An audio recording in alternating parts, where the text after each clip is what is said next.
America రాష్ట్రపతి Donald Trump make America great again అనే సిద్ధాంతాన్ని నమ్ముతూ ఉంటారని, అలాగే భారతదేశం కూడా మేక్ ఇండియా గ్రేట్ అగైన్ అనే సిద్ధాంతాన్ని నమ్ముతుందని, ఇరు దేశాల యొక్క సిద్ధాంతాలతో కలిసికట్టుగా అంతర్జాతీయ వ్యవహారాల్లో పనిచేస్తే దేశాలకు పురోగతి లభిస్తుందని ఇటీవలే మీటింగ్లో పాల్గొన్న డొనాల్డ్ ట్రంప్ మరియు భారత ప్రధానమంత్రి మోడీ గారు ఒక అభిప్రాయానికి వచ్చారు.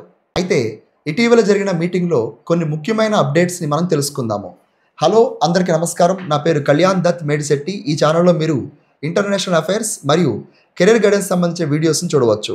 మొట్టమొదటి విషయం ఏంటి అంటే, ఇరు దేశాలు కూడా ద్వైపాక్షిక వర్తకం లేదా బైలాటరల్ ట్రేడ్ను $500 బిలియన్ తీసుకువెళ్లాలని, అది కూడా 2030 సంవత్సరం గల టార్గెట్ పెట్టుకుని పనిచేయాలని అనుకుంటున్నారు. రెండవది, అమెరికా మరియు ఇండియా మధ్య ఉన్న ఆయిల్, న్యాచురల్ గ్యాస్, ముఖ్యంగా న్యూక్లియర్ ఎనర్జీకి సంబంధించిన ఒక ఇంపార్టెంట్ అప్డేట్ ఇవ్వడం జరిగింది. ఇరు దేశాలు కూడా ఇకపైన స్మాల్ మాడ్యులర్ రియాక్టర్స్ విషయంలో కూడా కలిసి పనిచేయాలని నిర్ణయం తీసుకున్నట్టుగా తెలుస్తుంది.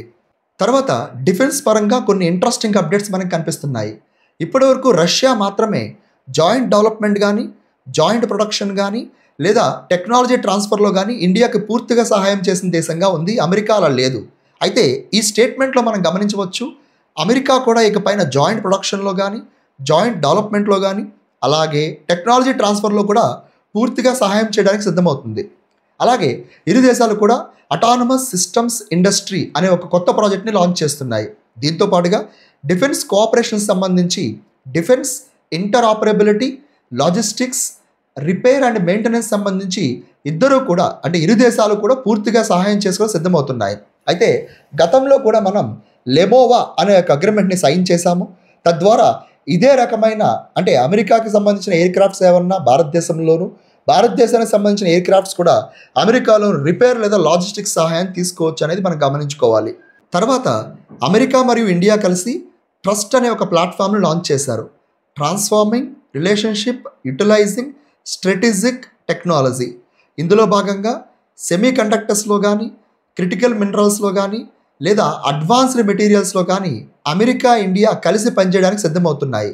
ఇందులో వాళ్ళు స్పెసిఫిక్గా మెన్షన్ చేసింది ఏంటి అంటే, recovery processing of strategic material like lithium and rare earth metals.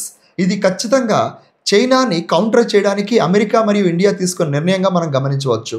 తర్వాత ఇస్రో మరియు నాసాకి సంబంధించిన నిసార్ ప్రాజెక్టు పైన కూడా మరింత క్లోజ్ కోఆపరేషన్ ఉండాలని చెప్పి ఇరు దేశాలు కూడా అంగీకరించాయి.